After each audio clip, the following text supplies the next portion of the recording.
The makeshift shrine to George Floyd in Minneapolis has become a permanent fixture, a place for reflection. More than any other death before him, the killing of George Floyd ignited a global cry for racial justice and an end to police brutality, which makes the trial of the former officer Derek Chauvin for murder one of the most anticipated in US history, a referendum on who America wants to be.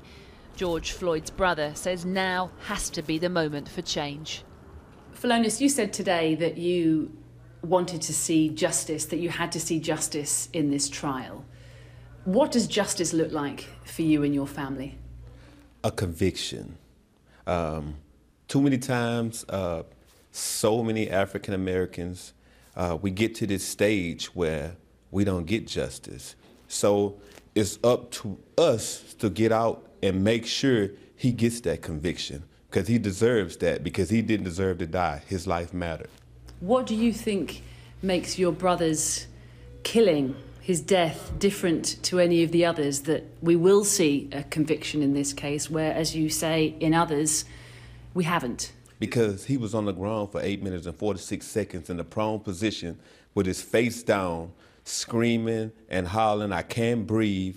He hollered for his mom, and all the moms understood when a child is hollering, there is something wrong. But what hurt me the most is when he screamed, "Mama," and he said, "Tell my kids I love them." When a man tells you something like that, a 46-year-old man, he's in pain, agony. I had empathy and compassion when I seen that. I was hurt. That's my brother. I love him. We all love him. He's loved by so many people around the world because they wouldn't have protested for him. They wouldn't have got out and marched when during COVID, a pandemic. People put their lives on the line for what was right. You brought out the world. The world. Mm-hmm. Why was that? What was so special about your brother, do you think? It was the video. It was graphic. It was uncensored, explicit. People seen a motion cinema picture at that time. Everybody was in during COVID in the household. You can see it on YouTube. You can see it on any internet site you wanted to see. You can walk down the street. You can look at a newspaper. Every news channel had this. You had no choice but to look. It was said at the press conference, it was described as a torture. A torture? A public execution. A lynching. A modern day lynching. In broad daylight. He had his knee on my brother's neck with his hands in his pocket with a smirk on his face as he made adjustments to cut off the airways for my brother. My brother couldn't breathe. He was trying his best to turn his head. He was like a fish out of water gasping for air. Anybody who's seen that, including kids, they ask questions. What's going on? Why are they doing that to that man? What do you say to the defense attorney who says it wasn't Derek Chauvin's knee that killed your brother? It was the drugs in his system and outside influences that brought an end to his life that day. I would tell him the same thing I would tell anybody else. The facts, look at the video. That's the facts. Anything else, you're trying to assassinate his character because you don't have any facts. The facts are in the video. The video tells you everything from the start. My brother couldn't breathe. Over and over again, he said that over 20 times. It's time for a change, and that time is now. You said that your brother had said to you that he would make a difference, that his...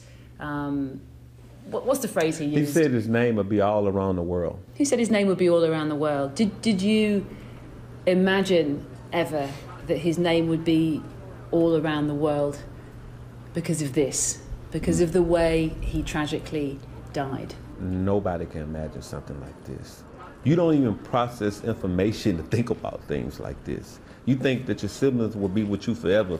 When I think about my brother, I think about him dancing with my mom. My mom was handicapped, so he would pick her up and dance with her because he was strong. And he was a person that when he's walking alongside of us, people always look up to him and speak to him and say, hey, because they want to be with us. They want to go places with us. And he was like, come on, let's go. He was that type of person. How much do you miss him? Oh, man, can't even explain. It's infinity. I miss him so much. you know, I cry a lot of times just thinking about him. And I'm not the only one. You know, I cried today thinking about him. But I know he's with us right now. And, you know, I love my brother, and I know he'll be right here with us for the rest of our life. So sorry for your loss. Thank you so much.